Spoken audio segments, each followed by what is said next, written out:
Welcome to the Apostolic Forum. I'm Dana Thompson, and today we have an exciting show for you. We're going to actually be talking about the ministry of music and the arts.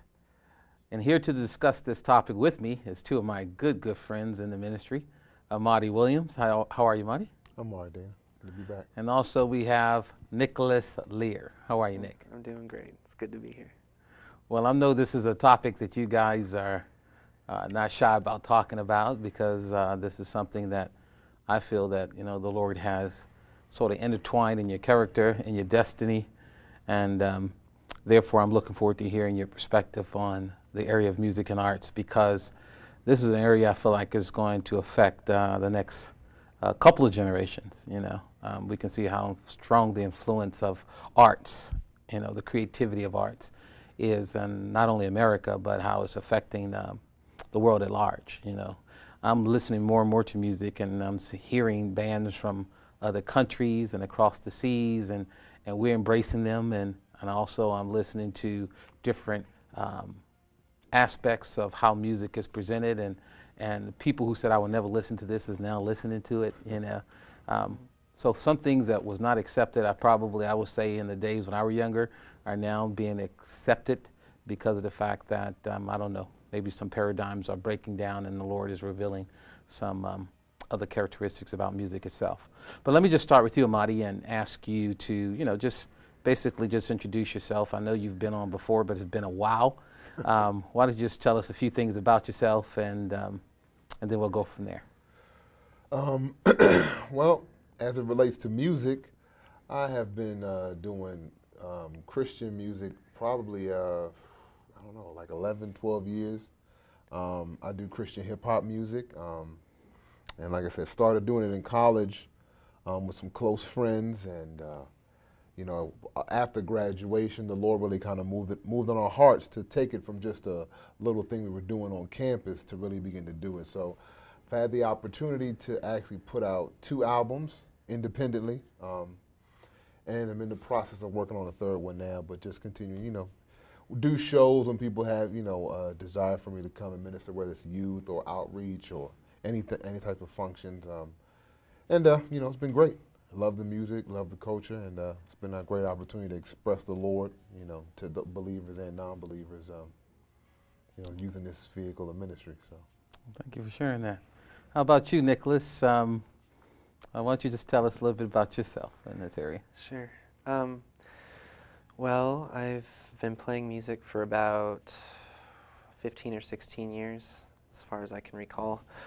And I've had a lot of good opportunities recently.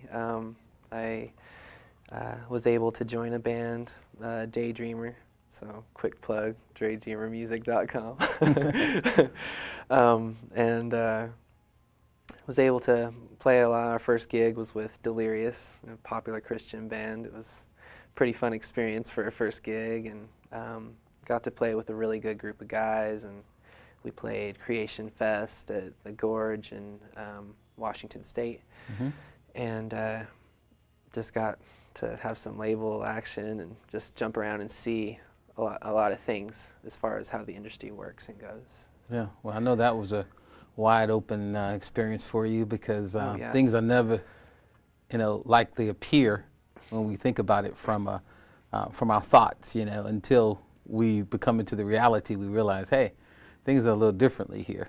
We sort of have these expectations that we lay out in our heart, and things we envision. And I wonder at times, where do they come from? Where do these things we envision come from? But I think it comes from a standard within us. A lot of times it comes from a standard that God places within us. So when we see things out of that standard. Well, Nicholas, what actually did you do with the band? What instruments did you play? Did you sing? Sure. I played keyboards for that group, and I had kind of learned it for the group at that time, and I was just learning and kind of experimenting years before, when I was playing with you. And as I kind of grew and developed and matured, and us as a core began to mature a little bit more and feel each other out as a band, we started putting out albums, and begin to play gigs, and got some really good opportunities that were just kind of there for us. So do you find the keyboard your primary instrument you like to play? I wouldn't say it's my primary, and I'm going to say yet. It's something I'm going to be really pursuing more and more, because I find it easier technically to play.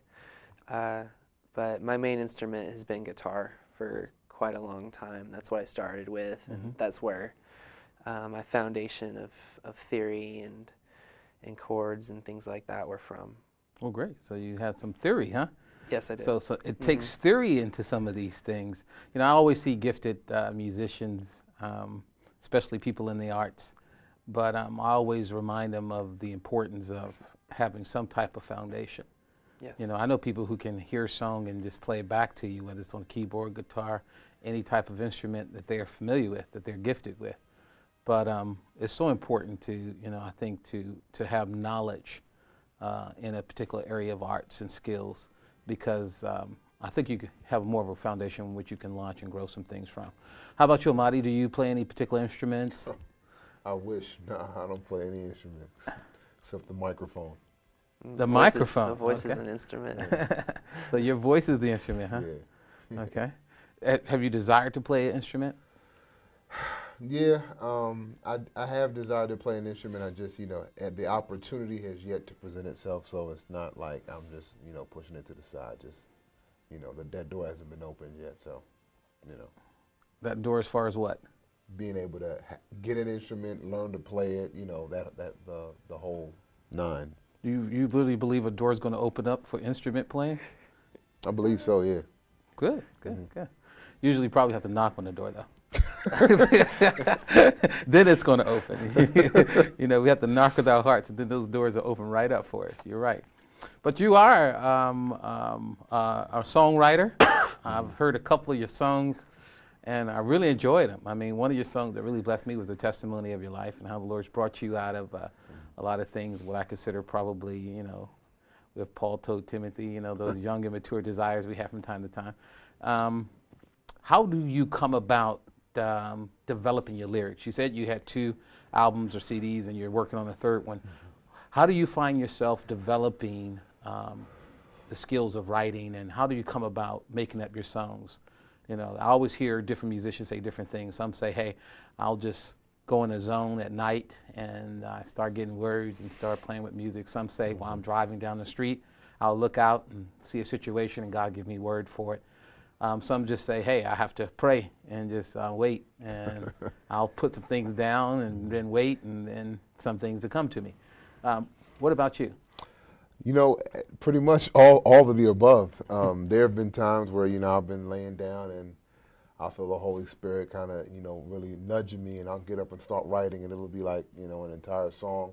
There have been times where I have a lot of friends who are producers, so they'll let me hear a track that they produced, and the moment I hear it, things begin to click. And then there are just those times where I got to sit down and get quiet, and then, you know, then it will come to me. So for me, there's been no particular method, you know, etched in stone on how, you know, just kind of wait on the Lord to see how, you know, it's going to manifest. And, you know, when it does, it's, you know, a beautiful thing. So I don't try to get in one particular mode and say, if I'm not like this, the song won't come. Right. Just try to be open. Well, I know that Stephen King is not a man I promote a lot, because I believe he's has some serious issues, but yet he's one of the greatest writers there are. And he has like this ritual. I was reading a biography in reference to him and how he has this ritual as far as how he gets some of the stories he gets. And I thought it to be interesting because it was like really systematic. And I think it's key, you know, that at times we learn how God uses certain aspects of our spirit, especially in the area of creativity. In other words, I always ask the person, do you seem to thrive more when you're under pressure or when you're not under pressure?